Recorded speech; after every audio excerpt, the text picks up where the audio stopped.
Hey Tractor Chasers, in today's video we are out in the field with Stein Farms working on finishing up their corn silage harvest. New York has had a much warmer and drier fall than normal, but that is quickly turning back to what we would normally have, these cooler temperatures and several rainstorms over the course of a couple weeks. Corn silage has to be harvested when the corn is at 60 to 65% moisture to make sure that the silage properly ferments when it's put into the silage bunk. So that means no matter what the weather is, the farm needs to keep chopping to make sure they have high quality feed for their dairy cows. In this video, we're going to watch them chopping with their Claas 990 chopper and see two Case IH 9330 tractors pulling the dump carts. Back at the silage pile, we'll see them packing silage with their Case IH 9370 four-wheel drive and their Case IH 400 Steiger four-wheel drive. We're also going to get in the cab with Jared to find out how they're liking their brand new Claas 990 Forage Harvester. Now let's go out to the field and watch and hear this muddy corn silage harvest.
Hey guys, I'm up at the cab with Jared and we are getting some corn chopped in the Claas 990. How's it going today, Jared?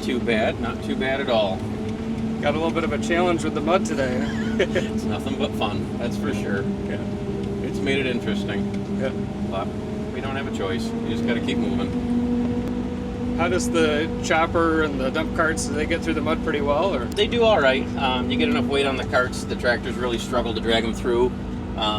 But once you get them, you figure out how heavy you can load them and then keep them moving. It just keeps everything moving a lot better. And I know people will want to know, why can't you just wait till it dries out? We don't have that choice. We got to go. Yeah. And it comes out of the corn, the moisture? Correct. Yeah, it's plant moisture. It's when it's ready to go, you got to get there. You got to get it taken care of. So it's just one more tool in your arsenal of dump carts to keep things moving. Yeah. And you guys got 2 inches of rain the other day, right? Yeah, so Sunday night we got 1 3/4 to 2 inches in the different farms, and it put us on a stall for Monday, and Tuesday was no matter what, we got to move. How many trucks is it taking to keep up with the chopper? We've got 6 on the road today. Normally without the carts running, because they slow us right down, you can have 8, 9, 10 trucks running, just as many people as you can get your hands on to run. It really depends how far you're away from the bunk. I mean, there's so many variables in it. Mm-hmm. Yeah. About how many acres per hour can you do with this? It depends. You're anywhere from 10 to 15. You get into darn good corn, you're right down crawling. This thing's working for all it's worth. And then lighter corn, you're into maybe 15 ton, 12 ton corn. You can cruise right along and cover a lot of ground fast. Yeah. Does it slow your acreage down with this muddy conditions and the dump carts and stuff? Absolutely. The carts, they are worth their weight in gold when you need them, but they slow everything down just because it's one more move. I've got to touch that feed one more time to get it into a truck. That, and we're waiting for carts here now, just to keep moving. But at the end of the day, we're still moving, so that's truly what matters. Yeah. So you upgraded from the Claas 960 to the 990 this year. Yep. How much of an improvement have you seen switching to the bigger chopper? Throughput is absolutely amazing. It just wants more. You can push it and push it and push it. It just wants to keep moving. 960 is a fantastic machine, but this thing kicks its rear end with that extra 300 horse. It just wants to go. You're not hurting for power. You're not hurting for anything else. The 12-row head, that is a nice pairing with it. I think at times we typically average lower tonnage yields for corn. So if they came out with a 14-row head, I'd go buy one. Or even bigger yet, I don't know. But I mean, 30 foot's plenty enough to keep track of. But it's nicely paired. You can run right along. You're not crawling trying to work on anything. It's a heck of a machine. So about how much, like acres per hour or tons per hour, can you do compared to with the 960? The 960, I could see 260, 275 pretty regularly. This thing, it's holding 315, 360, 320, and it's just moving right along. I'm not pushing it hard either, though. We're in a small little field, kind of goofing around, but you get into big corn with it. It's not uncommon to see 400, 425 for tons per hour. Wow. It'll really move. And a 900 horsepower chopper like this, how much fuel do you go through every day? Right now we're averaging 200 to 235 gallons of fuel a day, and honestly, that's pretty darn impressive for putting away anywhere from 1,500 to 2,500 ton a day. You're putting a lot of stuff through this thing to make that fuel work. How close are you guys getting to finishing up corn chopping? We've got another 4,000 to 5,000 ton to go. I can't wait to be there. No, it'll be exciting to see the end of this. That's for sure. And this has been a long harvest for you guys this year. It has. We've taken on a second farm, so we've put our normal feed up at home, a little bit of extra feed at home, and then also feeding into a second site now, and it's just made everything a little more fun. Yeah, a lot of learning curve Absolutely. there. Absolutely. But we'll get there. Yeah. Well, hopefully this weather straightens out for you and you got a nice dry stretch to finish up here. Yeah. A few days and we can be finished up. We should be done Thursday, Friday, I hope. Yeah. We'll see what we can do. Good.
I hope you love being out in the field with this dairy farm fighting the mud to finish up corn silage harvest. If you love seeing tractors like this at work, please take a minute to subscribe to the Tractor Chasers channel so you don't miss any videos. Thanks for watching.